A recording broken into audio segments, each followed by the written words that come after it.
O Você no Mercado de hoje está mais do que especial.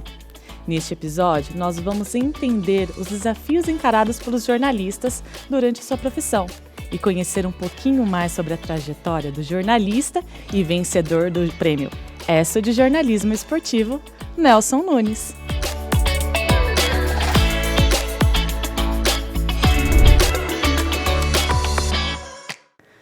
Nelson, obrigada primeiramente por ter aceito o nosso convite e se apresente para o nosso público, por favor. Olha, Jéssica, eu que agradeço o convite, é uma honra estar aqui na UniOeste fazendo esse bate-papo com você, para falar um pouco do jornalismo, da profissão de jornalista, uma profissão que eu amo, que eu acho, aliás, uma dica que eu já dou logo de início, assim, para ser jornalista tem que amar essa profissão, porque eu considero que ela é um sacerdócio, sabe? Você não tem fim de semana, não tem feriado, não tem dia santo. Trabalho jornalista, eu costumo dizer que é jornalista 24 horas por dia, 7 dias por semana, é full time, entendeu? Então, você precisa gostar muito de fazer o que faz. Quando a gente faz o que gosta, a gente não trabalha, né? A gente se diverte. E eu procurei fazer desse mantra a base da minha carreira. São 40 anos de redação. 40 anos de redação, de jornal impresso. Eu praticamente tive pouquíssimas incursões em outros veículos. Eu trabalhei, eventualmente, como colaboração em rádios, como comentarista de rádio do esporte, né? Algumas participações na Rádio Globo, algumas participações também na Sport TV, da TV Globo, mas o meu DNA é cheira tinta e papel, né? De jornalista de jornal impresso, um veículo que hoje vive um momento muito ruim, né? Talvez tenha sido o veículo que mais sofreu com o avanço das novas tecnologias, das novas plataformas. Mas eu tenho muito orgulho da profissão. Eu comecei com 18 anos.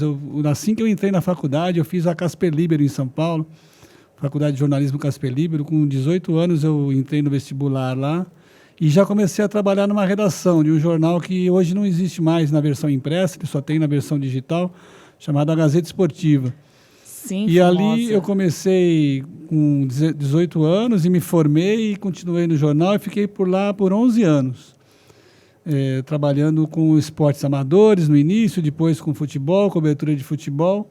E com 5 anos de carreira, né, com 25 anos de idade, eu consegui ganhar um prêmio ESSO, que é o maior, né, o prêmio ESSO nem existe mais hoje, mas era a maior premiação que um jornalista poderia almejar em território brasileiro. Ah, que delícia esse prêmio. E eu era muito jovem, né, com ainda em formação, uma carreira muito iniciante ainda, né?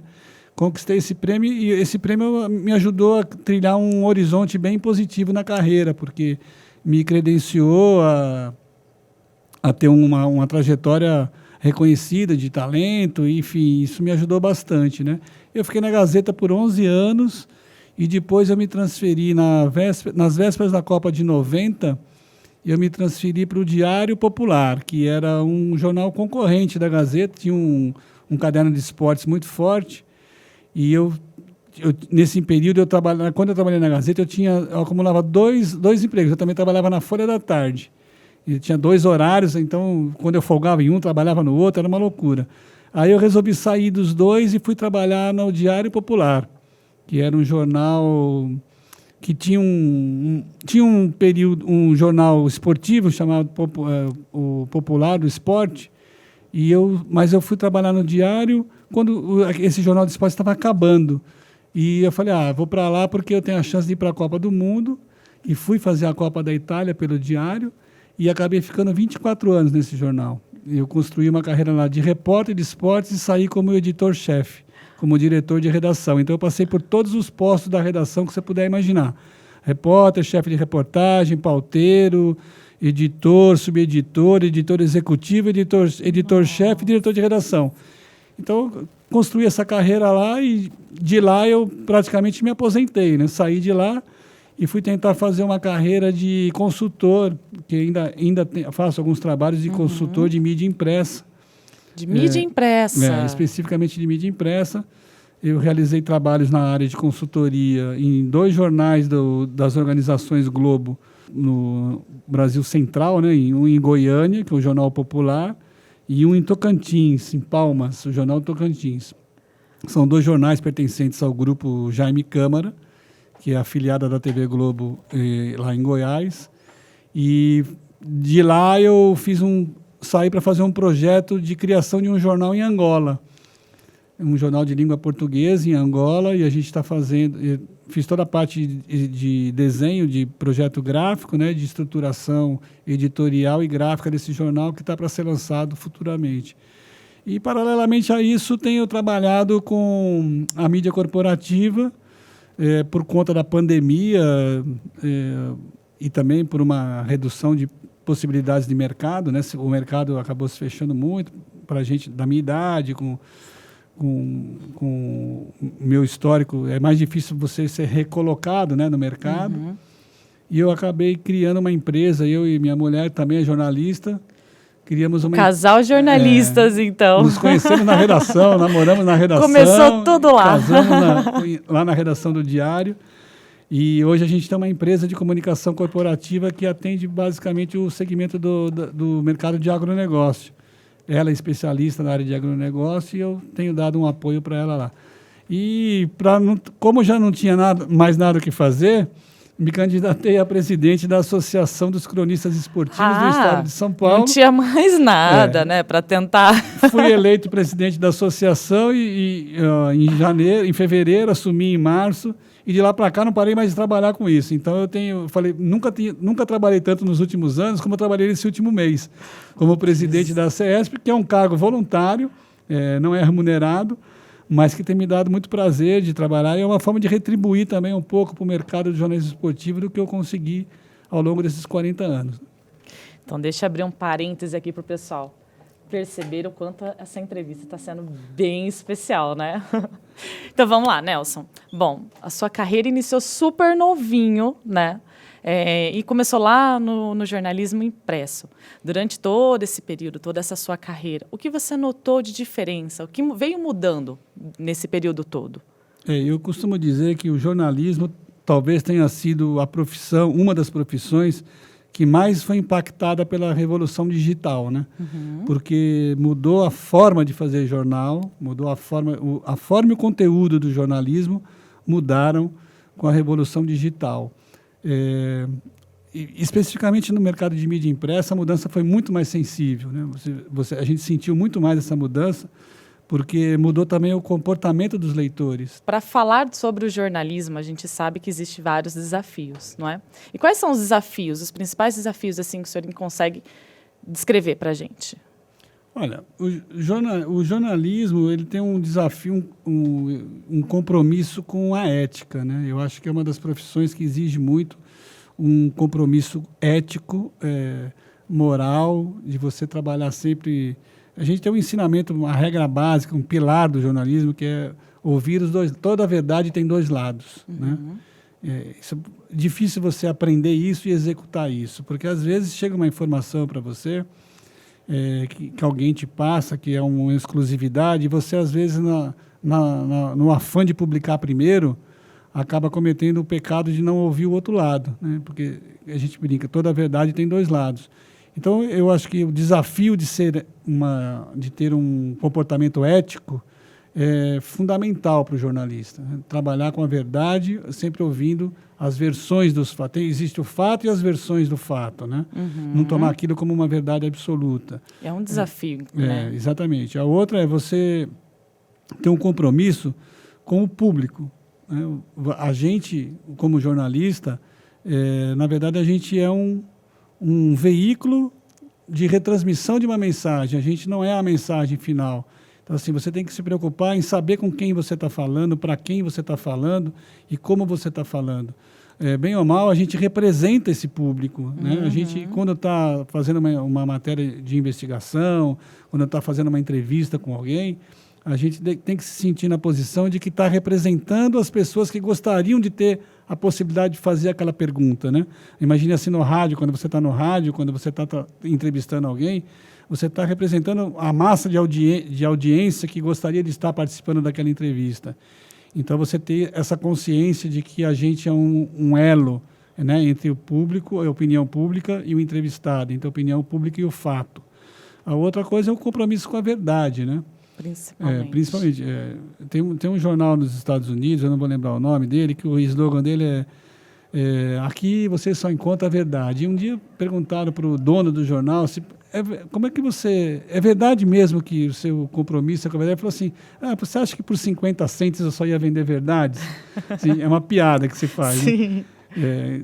Como a verdade teria um preço, né, de vender por 50 centavos um exemplar. Mas esse é o desafio do jornalista. Né? Mesmo, às vezes, assim, a profissão nunca foi muito bem remunerada. Uhum, né? Se você pegar um perfil de profissionais...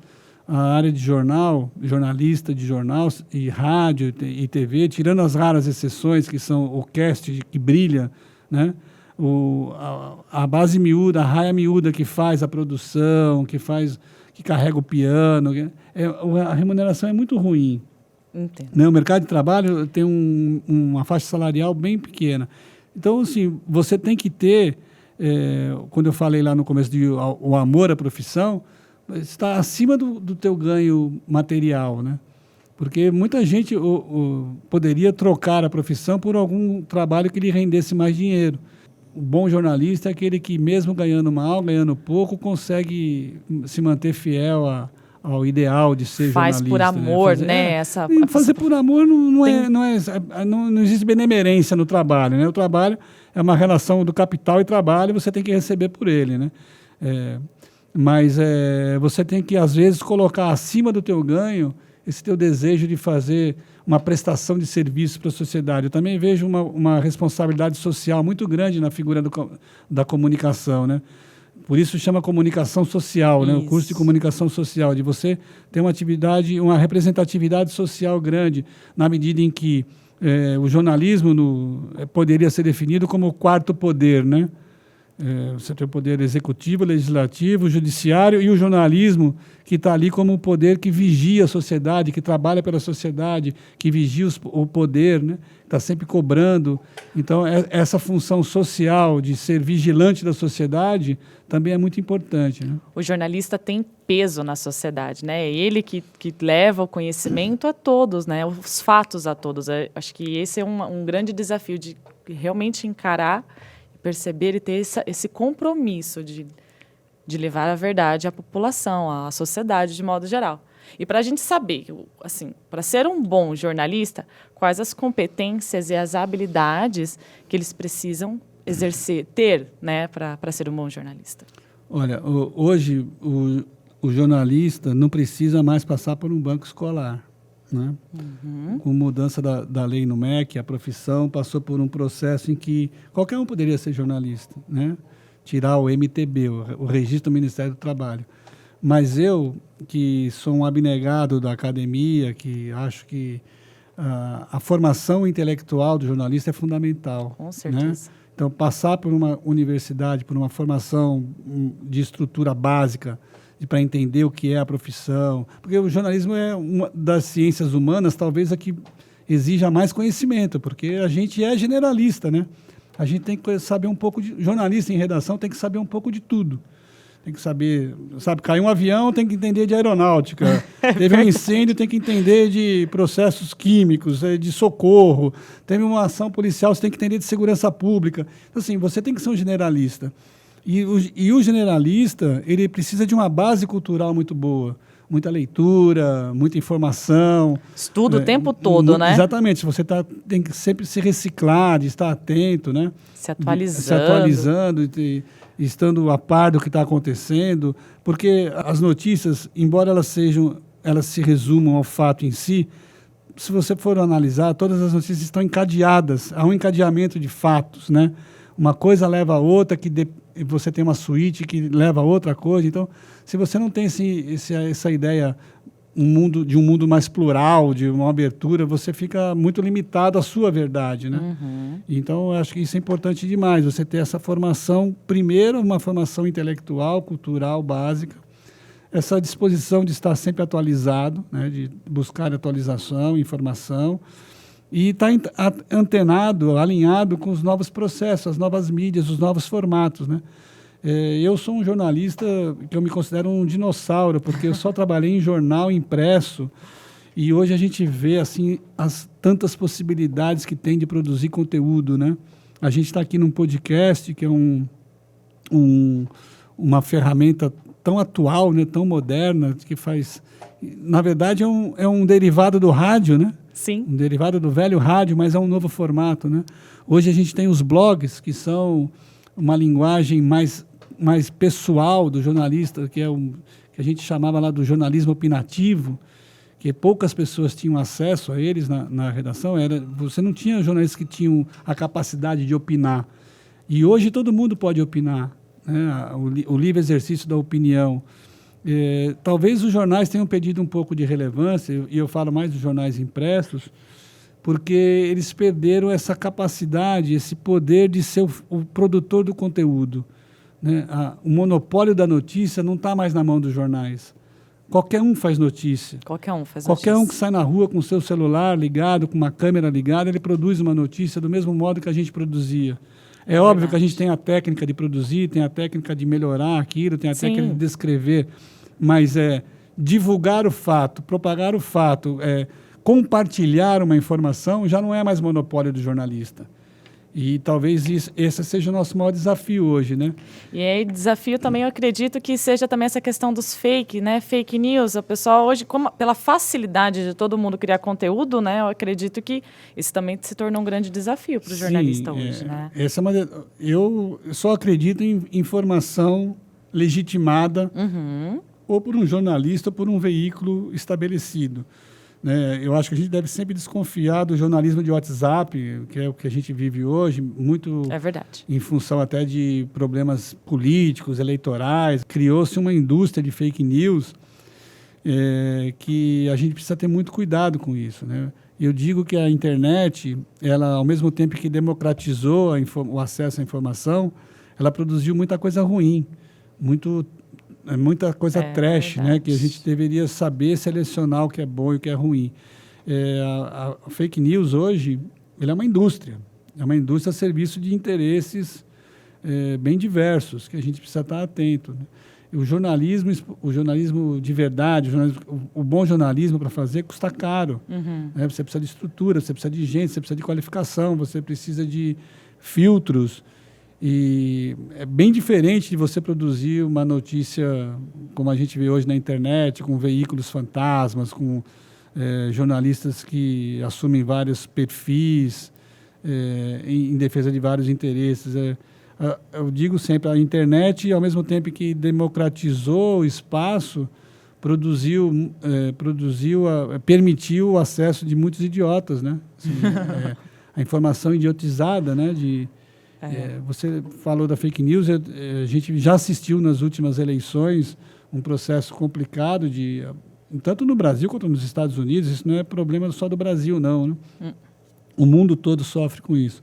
Então, lembra que eu te falei lá atrás de você ter a responsabilidade de saber para quem você está falando, qual é o teu público? Quer dizer, o público para quem a gente fala tem que acreditar na gente. A credibilidade ainda é o maior patrimônio de um jornalista. Quando o jornalista é crível, quando ele fala e as pessoas tomam aquilo como uma verdade, esse é um patrimônio que o jornalista constrói ao longo da carreira, né? E conquistar o público, né? Conquistar o público, o seu público e referendar seu trabalho com base em coisas verdadeiras, bem apuradas. A apuração, o coração de uma redação é o repórter, né? E a matéria-prima do repórter é a apuração, né? O cara ir para a rua, apurar. A gente tem uma lição na Faculdade de Jornalismo que é sempre duvidar da informação oficial, né? Aquela coisa que chega no release, que chega empacotada pelo Estado, pelos governos, pelas corporações. Pode ser verdade, mas a gente tem que primeiro duvidar dela. Sim. Duvidar no sentido de ir checar, de confirmar o dado, de saber se aquilo mesmo é verdade, se aquilo... porque a informação permite qualquer recorte, né? Uma pesquisa eleitoral permite qualquer recorte que você quiser, a depender do interesse que você quer expor naquele levantamento, naquela notícia. Então, jovens jornalistas, duvidem da primeira informação, vão à fonte para checar, entendam que a reportagem, a apuração é o coração da nossa profissão, né? Hoje a gente vive um jornalismo opinativo muito forte na internet, com os blogs, mas ainda o grande propulsor da nossa profissão é a apuração do repórter, né? O coração do repórter. E assim, uma curiosidade agora, sobre toda a sua carreira, qual foi a lição mais marcante para contar para a gente? Assim, eu acho que eu já tive alguns contratempos como jornalista, já tive algumas ameaças, já dei muita barriga de informação errada, que embarquei em informação errada. A gente não está sempre infalível, né? Uhum. Eu diria que, para mim, o marcante foi a conquista do prêmio lá em 85, que me transformou, me deu um selo de qualidade como repórter, né, na profissão, e me permitiu que eu pudesse desenvolver uma carreira que eu tivesse passado por todos os setores do jornal. Assim. Eu acho que isso me trouxe um conhecimento. Mais do que ser jornalista, é ser um cidadão que tem que entender de relacionamento com o público interno, de relacionamento com o público externo, de saber lidar com as pessoas, de saber lidar com as críticas, de saber lidar com os dissabores da profissão. Isso me ajudou bastante. Assim. Então, eu acho que a formação humana que a profissão me deu é o que eu guardo como o maior legado assim, da minha vida profissional. Eu acho que eu entrei no jornalismo como uma pessoa e estou saindo dele como uma pessoa melhor. O jornalismo me fez uma pessoa melhor, por entender todos esses vieses, né, do ser humano. Olha esse poder de transformação. É o poder de transformação, exatamente. E caminhando já para a gente finalizar nosso bate-papo, que por mim eu ficaria aqui até... Mas para começar, a gente já direcionar o nosso final, gostaria de deixar alguma dica para o pessoal que está se formando, que está buscando conhecer mais sobre essa área. Gostaria de deixar mais algum recadinho, alguma dica? Eu já dei bastante dica aqui, já falei bastante verdade, coisa. Né? Verdade. Mas eu acho que o jornalista que está hoje, está concluindo o seu curso, pensando numa pós-graduação, num mestrado, investir bastante nessa formação humana, né? Humanística dele, de conhecimento, entender bastante a questão da ética que eu falei aqui, saber que não é a ética pela ética, pelo exercício puro e simples da ética, mas pelo compromisso, que é quase que um juramento, né? Quando a gente se forma, faz um juramento, né? É manter esse juramento vivo, né? De trabalhar pela ética, pela integridade, pela busca da verdade. E eu sempre falo que meu avô me dizia assim, meu avô já é falecido, né? Mas ele sempre me dizia assim: e aí, filho, já arrumou emprego ou continua mexendo com essas coisas de jornal? Como se fosse um tráfico, né? E eu falava assim: não, vô, essa é a minha profissão, eu sou jornalista, eu gosto de ser jornalista, é assim que eu...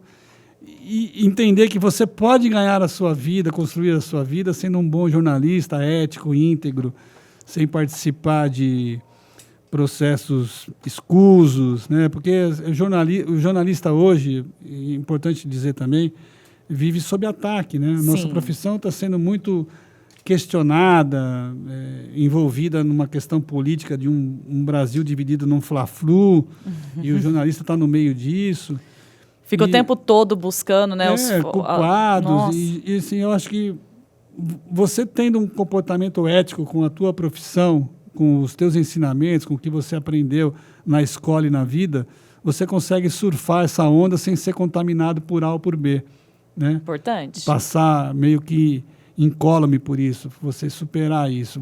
Você ser reconhecido profissionalmente como um médico, um advogado, um dentista, por uma questão ética, é muito importante. Né? Você não precisa ser premiado, não precisa ser, ter um salário que te permita comprar muitas coisas, um salário grandioso, mas você ser reconhecido na rua é importante. Hoje eu fui caminhar aqui em Presidente Prudente e percebi assim, poxa, uma cidade que está distante da capital, né?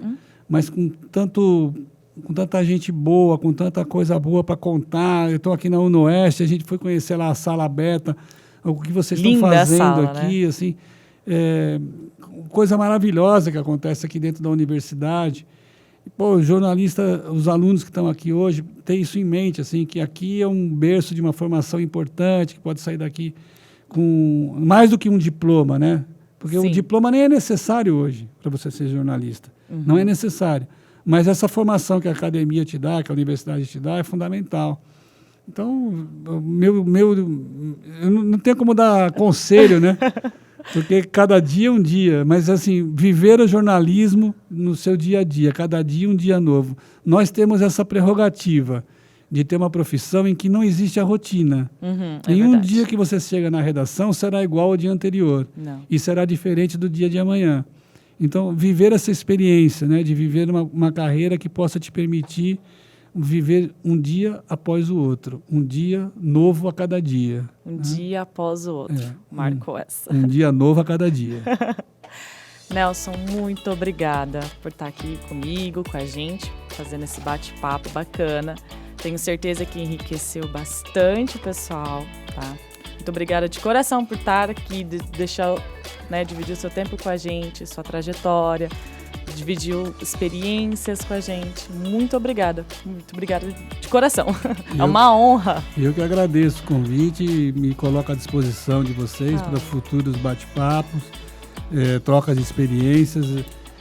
Quando você chega na minha idade, assim, eu tenho 62 anos, 40 de redação. Nem parece tudo isso. Você ter a possibilidade de trocar essas experiências, assim, de ganhar, é uma troca em que todo mundo ganha, né?